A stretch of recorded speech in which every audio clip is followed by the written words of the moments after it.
Hello students, this is Ravi Saxena from Gyandeep Public Senior Secondary School.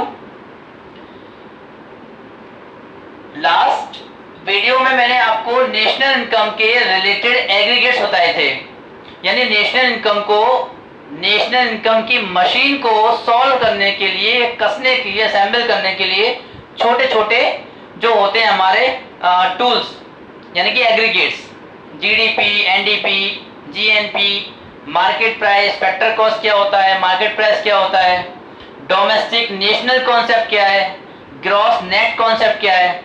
ठीक है, अब हम बात करेंगे methods of calculating national income. National income को कैलकुलेट करने के मेथड्स, 3 मेथड होते हैं नेशनल इनकम को कैलकुलेट करने के। Number 1, first method is their value added method.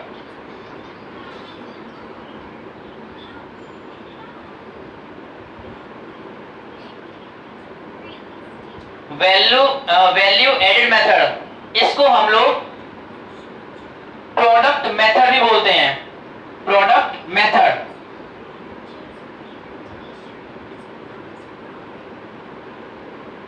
Second method हमारा income method,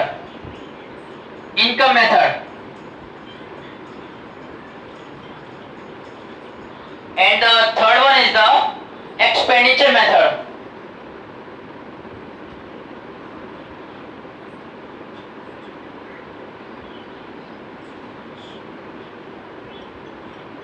expenditure method.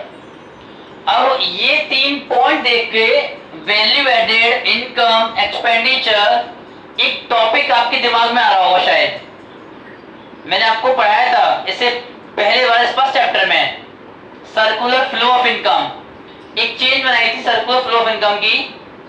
Production of goods and services, it leads to the income, factor income, it leads to the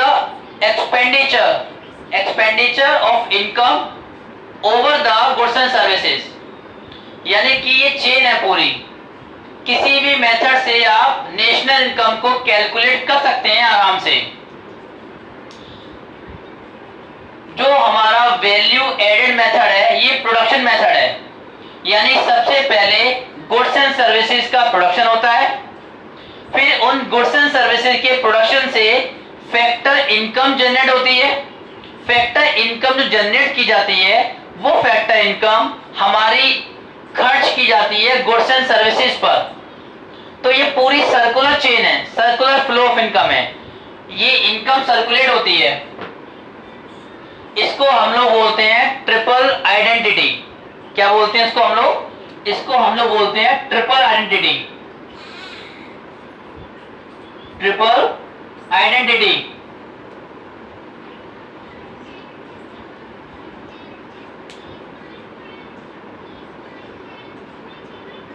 सबसे पहले हम लोग बात करेंगे इन तीनों मेथड के एक इंट्रोडक्शन के बारे में। हम लोग जब प्रोडक्शन करते हैं, प्रोड्यूसर जब प्रोडक्शन करते हैं, तो गुड्स एंड सर्विसेज की वैल्यू निकाली जाती है। अच्छा, value addition.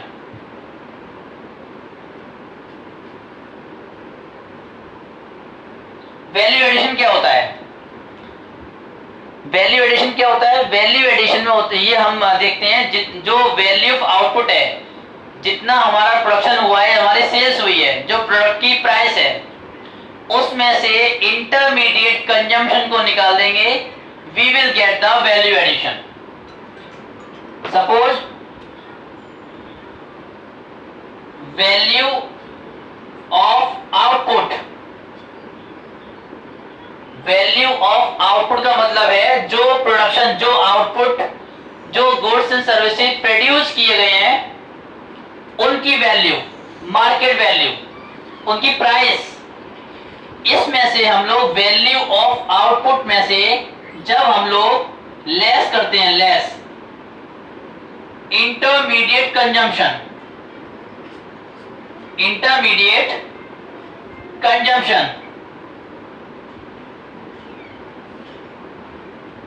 we will get the value addition। Value addition, हमको मिल जाता है वैल्यू एडिशन। और वी कैन से द इसको हम लोग डोमेस्टिक प्रोडक्ट भी बोलते हैं, डोमेस्टिक प्रोडक्ट, डोमेस्टिक प्रोडक्ट। अच्छा यहां पर एक चीज देखिए जरा, ये इंटरमीडिएट कंजम्पशन क्या है? इंटरमीडिएट कंजम्पशन है क्या? इंटरमीडिएट कंजम्पशन एक तरीके से फाइनल गुड्स को मैन्युफैक्चरिंग या प्रोडक्शन करने में जिन रॉ मटेरियल्स का और जिन इंटरमीडिएट गुड्स का इस्तेमाल हो रहा है उनकी वैल्यू को बोलते हैं हम लोग इंटरमीडिएट कंजम्पशन, उसको हम लोग बोलते हैं इंटरमीडिएट कंजम्पशन। ये एक तरीके से मान लीजिए ये बिचौलिए हैं, ये क्या है? ये प्रोड्यूसर जब गुड्स एंड सर्विसेज का प्रोडक्शन करता है, फाइनल गुड्स की बाउंड्री लाइन को क्रॉस करने से पहले जो भी गुड्स होते हैं उनकी प्राइस को, कॉस्ट को बोला जाता है इंटरमीडिएट कंजम्पशन।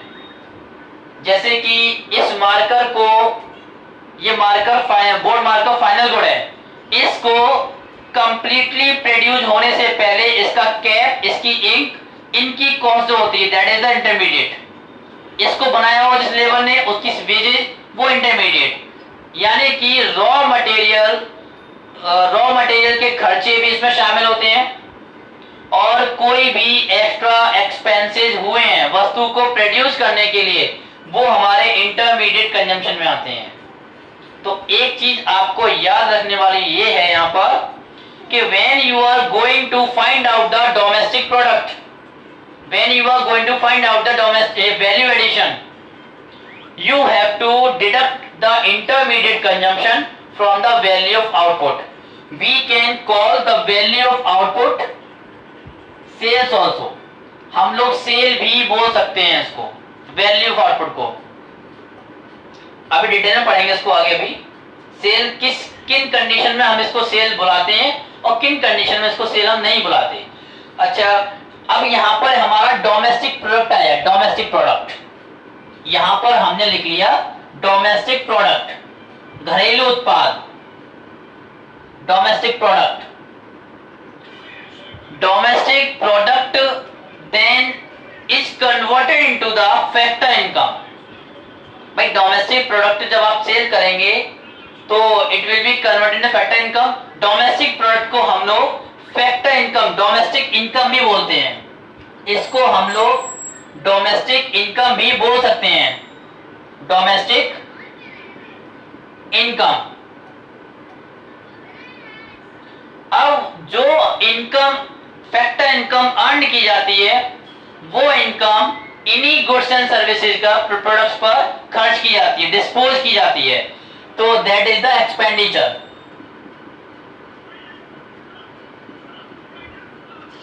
एक्सपेंडिचर ये क्या हो गया? यानी कि इन तीन मेथड से ही हम लोग नेशनल इनकम को फाइंड आउट कर सकते हैं। यही आपको मैंने ऊपर लिखे हैं यहाँ पर, वैल्यू एडेड मेथड या product method, income method and expenditure method. अगर एक जैसी वैल्यूज हैं, आइटम्स भले अलग अलग हैं, एक जैसी वैल्यूज हैं और इन तीनों मेथड से नेशनल इनकम आपको निकलवाई जा रही है, आपको फाइंड करनी है, नेशनल इनकम का आंसर तीनों मेथड से सेम रहेगा। ठीक है ना? तो इसको हमने जो ट्रिपल आइडेंटिटी की बात की थी ना, वो ट्रिपल आइडेंटिटी यही है,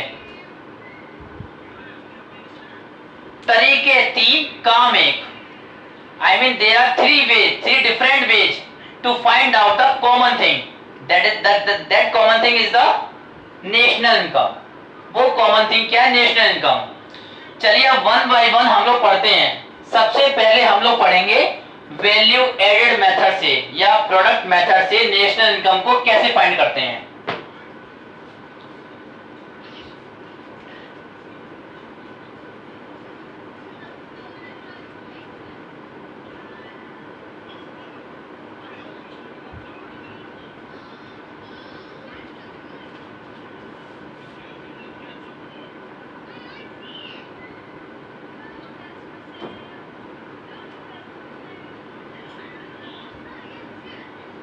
वैल्यू एडेड मेथड, या फिर प्रोडक्ट मेथड।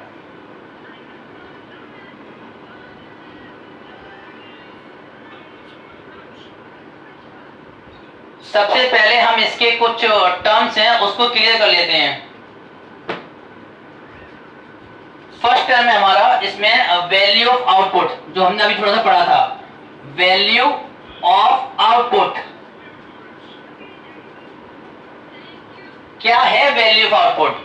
आउटपुट को हम लोग बोलते हैं कि ये गुड्स एंड सर्विसेज को बोलते हैं, प्रोडक्शन को बोलते हैं आउटपुट, टोटल प्रोडक्शन को।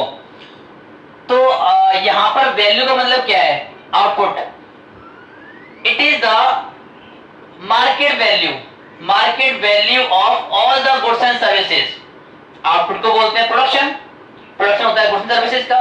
तो value of output refers to the market value of all the goods and services that are being produced in a country during an accounting year.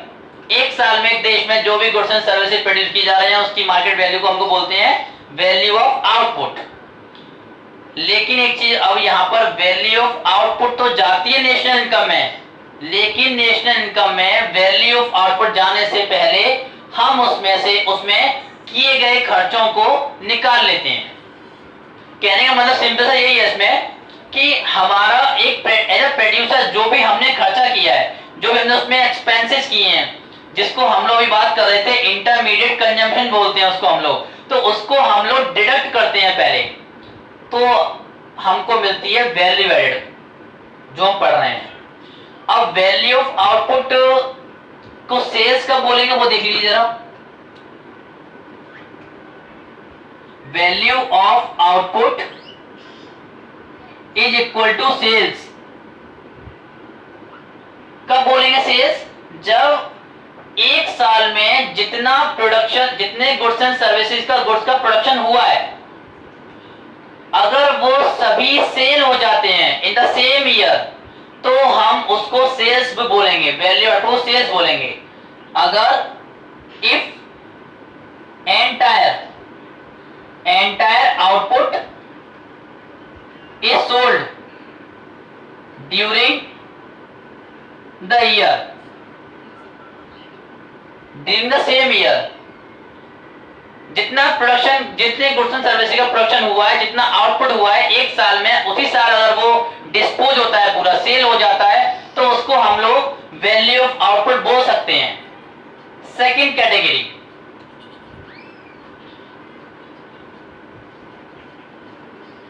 Value of output is equal to sales plus delta stock, means change in stock. अगर if some output is remain unsold during the same year, then what we do? We apply this formula. Value of output is equal to sales plus change in stock. Change in stock का मतलब क्या है इसका? Change in stock का मतलब है closing stock minus opening stock. Sales plus change in stock. Change in stock means closing stock minus opening stock. We will get the change in stock. Sales में ये change in stock प्लस कर दो, वो हमको मिल जाएगा value of output. ठीक है, अब हम लोग पढ़ते हैं एक detailed formula value added method का। एक टर्म होता है यहां पर इंटरमीडिएट कंजम्पशन। इंटरमीडिएट कंजम्पशन भी क्लियर कर लीजिए जरा, जो मैंने बताया था आपको भी। इंटरमीडिएट कंजम्पशन, इंटरमीडिएट कंजम्पशन में वो सारी एक्सपेंसेस आ जाएंगे जो एक प्रोड्यूसर ने गुड्स को मार्केट तक पहुंचाने के लिए किए हैं। whatever the expenses incurred by the producer before selling the product, that comes under the intermediate consumption. इसको हिंदी में बोलते हैं मध्यवर्ती उपभोग। यानी ये सारी चीजें वैल्यू ऑफ आउटपुट में से माइनस की जाएंगी, फिर हमको मिलता है वैल्यू एडेड। अब वैल्यू एडेड में भी कैटेगरी होती है, ग्रॉस और नेट। नेशनल इनकम में वैल्यू जाती है, वो जाती है नेट वैल्यू। अब कैसे ट्रीट करते हैं उसको वो देखिए जरा।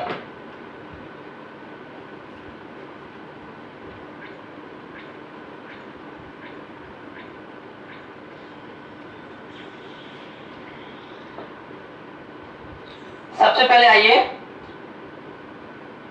हम लोग निकाल रहे हैं इस समय वैल्यू एडेड मेथड या प्रोडक्ट मेथड से national income, value of output और सेल्स, प्लस करेंगे इसमें हम लोग change in stock, change in stock if it is given then after this we will deduct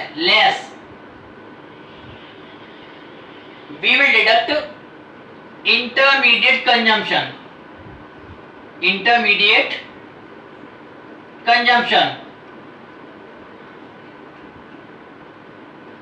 जितने भी इंटरमीडिएट एक्सपेंसेस हुए हैं वो सारे डिडक्ट करेंगे हम इसमें से।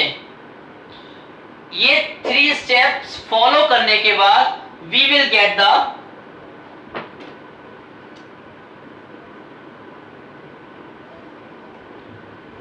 Gross domestic product at market price, we will get the GDP-MP, gross domestic product at market price. इसके बारे में हम स्टडी पहले कर चुके हैं और कैसे कन्वर्ट करना है वो भी पढ़ चुके हैं। फिर से हम एक बार देख लेते हैं इसको। अच्छा, इसका एक नाम और है, कंफ्यूज नहीं होना आपको। अगर ग्रॉस वैल्यू एडेड दे रखा है दैट इज आल्सो, ये भी हो सकते हैं इसको, ग्रॉस वैल्यू एडेड भी हो सकते हैं इसको। अब जरा अपने माइंड में ये लेकर आओ कि कौन कौन से स्टेप्स है इसके बाद नेशनल इनकम निकालने के लिए हमें वो 3 कॉन्सेप्ट, ग्रॉस से नेट कन्वर्ट करेंगे, मार्केट प्राइस से फैक्टर कॉस्ट कन्वर्ट करेंगे and domestic to national convert करेंगे। वो 3 कॉन्सेप्ट आप 10 सेकंड्स के अंदर अपने दिमाग में लेकर आइए, फिर मैं आपको करा दूंगा अभी। थिंक जस्ट वंस, ये बात सोचिए जरा।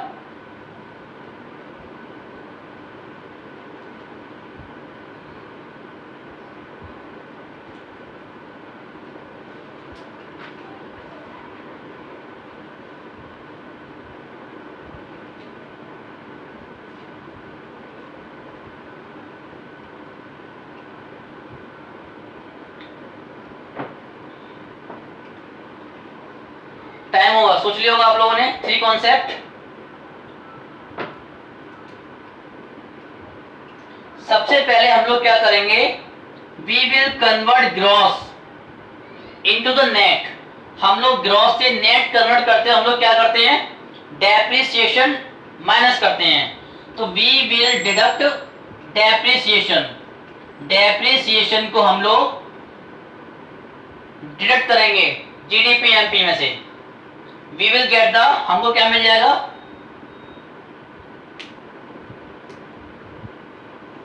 ग्रॉस बन जाएगा नेट, NDP-MP, और net value added market price. Gross has been converted into the net, gross convert होके बन गया नेट में। ये हमारा फर्स्ट कॉन्सेप्ट हो गया, ग्रॉस की वैल्यू नेट में लेकर आ गए हम लोग डेप्रिसिएशन माइनस करके। डेप्रिसिएशन का एक और नेम होता है जो आपको क्वेश्चन में हो सकता है दिया हो, कंजम्पशन ऑफ फिक्स्ड कैपिटल, क्योंकि डेप्रिसिएशन फिक्स्ड कैपिटल पे ही लगता है, फिक्स्ड असेट्स पे ही लगते हैं। फिक्स्ड असेट्स को जितना हम लोग कंज्यूम करते जाएंगे, जितना हम लोग यूज करते जाएंगे, उसकी वैल्यू डेप्रिशिएट होती जाएगी।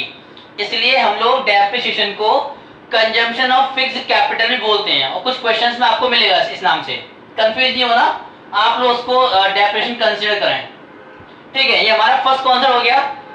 सेकंड कॉन्सेप्ट पे आते हैं। सेकंड कॉन्सेप्ट क्या है, मार्केट प्राइस। मार्केट प्राइस को हमें कन्वर्ट करना है फैक्टर कॉस्ट में। तो क्या करते हैं हम लोग, लेस डिडक्ट करते हैं क्या, net indirect tax, net indirect tax. Market price में से नेट इनडायरेक्ट टैक्स माइनस कर दीजिए, हमको मिल जाएगी वैल्यू फैक्टर कॉस्ट पर, यानी कि we will get the NDP-FC, NDP-FC, net domestic product at factor cost. Market price की वैल्यू हमने कन्वर्ट कर ली फैक्टर कॉस्ट में, ठीक है ना। 2 कॉन्सेप्ट हो गए हमारे। Number third concept, domestic and national concept. Domestic income तो हमारी आएगी, डोमेस्टिक प्रोडक्ट तो हमारा निकल ही आया, लेकिन हमें निकालना क्या है, नेशनल प्रोडक्ट। नेशनल प्रोडक्ट बोले तो बहुत नेशनल इनकम। तो हम लोग क्या करेंगे, डोमेस्टिक को नेशनल में कन्वर्ट करने के लिए मैंने आपको पहले बताया था निफिया, NFIA, net factor income from abroad को प्लस कर देंगे, you will get the national value plus net factor income from abroad, you will get the NNPFC। N domestic बन गया नेशनल, ये भी एन डोमेस्टिक बन गया national, remaining is same NNPFC। NNPFC को हम क्या बोलते हैं, नेशनल इनकम।